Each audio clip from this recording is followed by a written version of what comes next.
ভারতের সবচেয়ে দুর্বল জায়গা এখন বাংলাদেশের সবচেয়ে বড় কৌশল। শিলিগুড়ির গায়ে গায়ে দাঁড়িয়ে যাচ্ছে এশিয়ার দ্বিতীয় বৃহত্তম বিমান ঘাঁটি বাংলাদেশের লালমনিরহাট এয়ারবেস। শুধু ঘাঁটি নয়, এটি হচ্ছে একটি ভয়ঙ্কর সামরিক বার্তা, একটি কৌশলগত হুমকি এবং ভবিষ্যতের যুদ্ধ ভারসাম্য পাল্টে দেওয়ার কেন্দ্র। ভারতের চিকেন নেক নামে পরিচিত শিলিগুড়ি করিডোর এখন এই ঘাঁটির ছায়ায় ঢেকে যাচ্ছে। দিল্লির ভেতরে বসেই ভারত বুঝে গেছে বাংলাদেশ যা করছে সেটা কোনো প্রতিরক্ষামূলক প্রস্তুতি নয়, এটা আক্রমণ মোকাবেলার সক্ষমতা গড়ে তোলা, একদম শত্রুর গলার কাছে। চিকেন নেক করিডোর মানে ভারতের সেই ২২ কিলোমিটার প্রশস্ত সরু ভূখণ্ড, যেটা ভারতের মূল ভূখণ্ডকে ৭টি উত্তর পূর্ব রাজ্যের সঙ্গে যুক্ত করে রেখেছে। এই অঞ্চল ভারতের জন্য যে কতটা গুরুত্বপূর্ণ তা বোঝানোর জন্য যুদ্ধ লাগার দরকার পড়ে না। শুধু একটা বিমান ঘাঁটি, শুধু একটি মিসাইল রাডার, শুধু একটা ফাইটার জেট এখানে স্থাপিত হলে ভারতের উত্তর পূর্ব অংশ পুরোপুরি বিচ্ছিন্ন হয়ে যাবে। আর সেই কাজটাই এখন করছে বাংলাদেশ। লালমনিরহাট ঘাঁটি এখন শুধু একটি রানওয়ে নয়, এটি হচ্ছে একসাথে radar command, UAV operation centre, fighter squadron hanger এবং সামরিক প্রশিক্ষণ ইউনিটের একক মিলিটারি কমপ্লেক্স। এবং এটিকে ঘিরেই তৈরি হচ্ছে দেশের বৃহত্তম অ্যারোস্পেস ইউনিভার্সিটি, যেখান থেকে বের হবে বাংলাদেশের নিজস্ব প্রতিরক্ষা বিজ্ঞানী, প্রযুক্তিবিদ, ড্রোন অপারেটর ও কৌশল বিশ্লেষক। এই ঘাঁটি হবে বাংলাদেশের সামরিক মস্তিষ্ক, আর অবস্থান হবে ঠিক ভারতের গলার ওপর। চীনের বিআরআই, তুরস্কের সামরিক প্রযুক্তি, রাশিয়ার সরাসরি অস্ত্র সহায়তা, সবকিছুর মধ্যে বাংলাদেশ এখন এমনভাবে নিজেকে বসাচ্ছে যেখানে এশিয়ার আধিপত্যের ছক নতুন করে আঁকা হচ্ছে।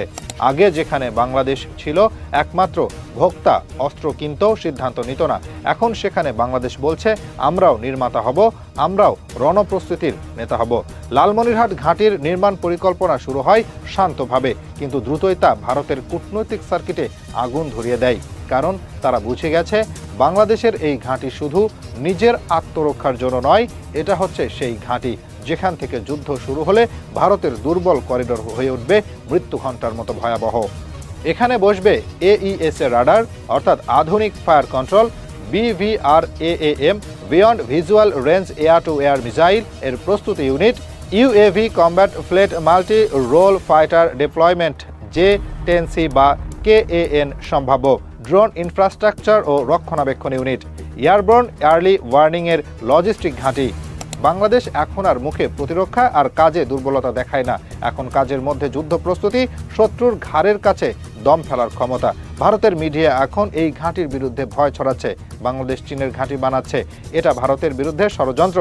প্রশ্ন হলো, ভারত কি আজ পর্যন্ত বাংলাদেশের প্রতিরক্ষায় ১ টাকাও দিয়েছে? ভারত কি কোনোদিন বাংলাদেশের জন্য কোনো রাডার সিস্টেম বা বিমান দিয়েছে?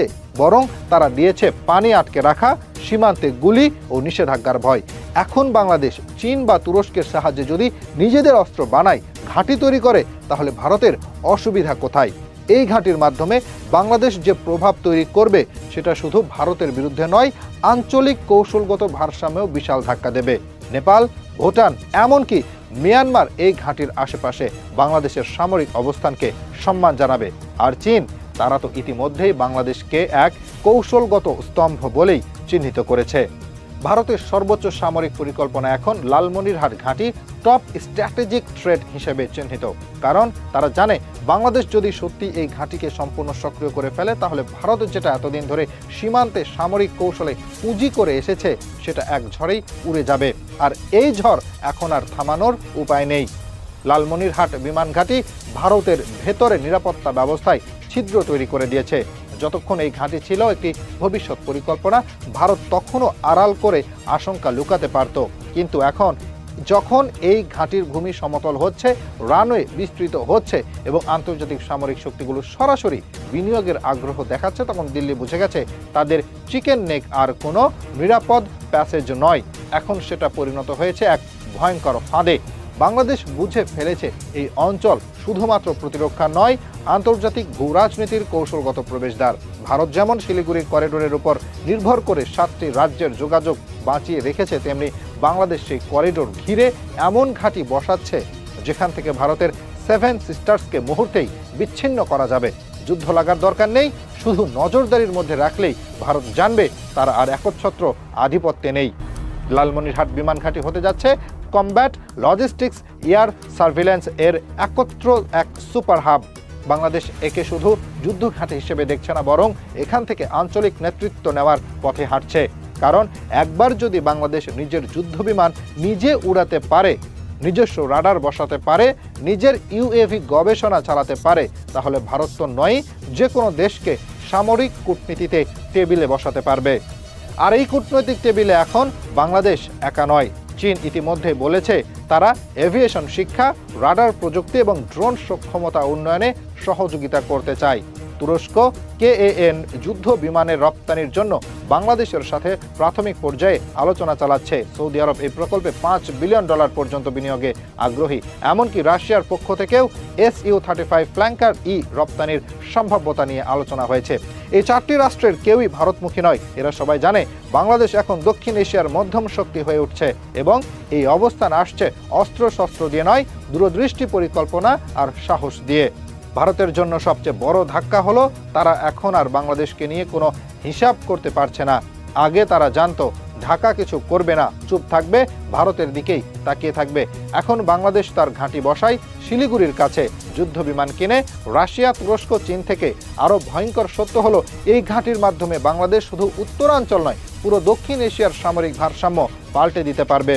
দক্ষিণ চীন সাগরের পরিস্থিতি, মালাক্কা স্ট্রেইটের সামরিক উত্তেজনা, ভারতের উত্তর পূর্ব সীমান্তের ভঙ্গুর অবস্থা, সবকিছুর মাঝে বাংলাদেশ এখন হয়ে উঠছে সেই একমাত্র শক্তি যে কিনা কারো পক্ষ না নিয়ে নিজের অবস্থান তৈরি করছে। এই ঘাঁটি যদি পুরোপুরি সক্রিয় হয়ে যায় তাহলে শুধু শিলিগুড়ি নয়, দিল্লি পর্যন্ত আকাশ নজরদারির আওতায় চলে আসবে। যুদ্ধবিমান যদি থাকে, 4.5 জেনারেশনের ড্রোন থাকে লং রেঞ্জ স্ট্রাইক ক্যাপাবল এবং রাডার থাকে জ্যাম প্রুফ AESA, তাহলে ভারতের আকাশসীমায় একচ্ছত্র আধিপত্যের দিন শেষ। তখন আর ভারত বলতে পারবে না আমরাই এই অঞ্চলের একমাত্র ক্ষমতা। আর সবচেয়ে বড় কথা হলো এই পুরো কাজটা হচ্ছে একেবারে বাংলাদেশের নিয়ন্ত্রণে। কোনো দেশ চাপিয়ে দেয়নি, কোনো গোপন চুক্তি নেই। এটা জনগণের দাবি, ভূ রাজনীতির বাস্তবতা এবং জাতীয় নিরাপত্তার জন্য বাস্তব সিদ্ধান্ত। অতএব কেউ যদি ভেবে থাকে এই প্রকল্প থামানো যাবে, সে বোকার স্বর্গে বাস করছে। ভারত চায় লালমনিরহাটে কোনো সামরিক স্থাপনা না হোক, আকাশ থেকে শুধু ট্রেন আর গরুর গাড়ি দেখা যাক। আর বাংলাদেশ বলছে এই আকাশে এবার আমাদের যোদ্ধা উড়বে, আর যদি কেউ, তখন সেই আকাশ থেকেই সোজা নিশানা নামবে। এই হলো নতুন বাংলাদেশের রূপ। এটা আর নতজানু বন্ধুত্ব নয়, এটা একদম দাঁত ভাঙ্গা কৌশলগত নেতৃত্ব।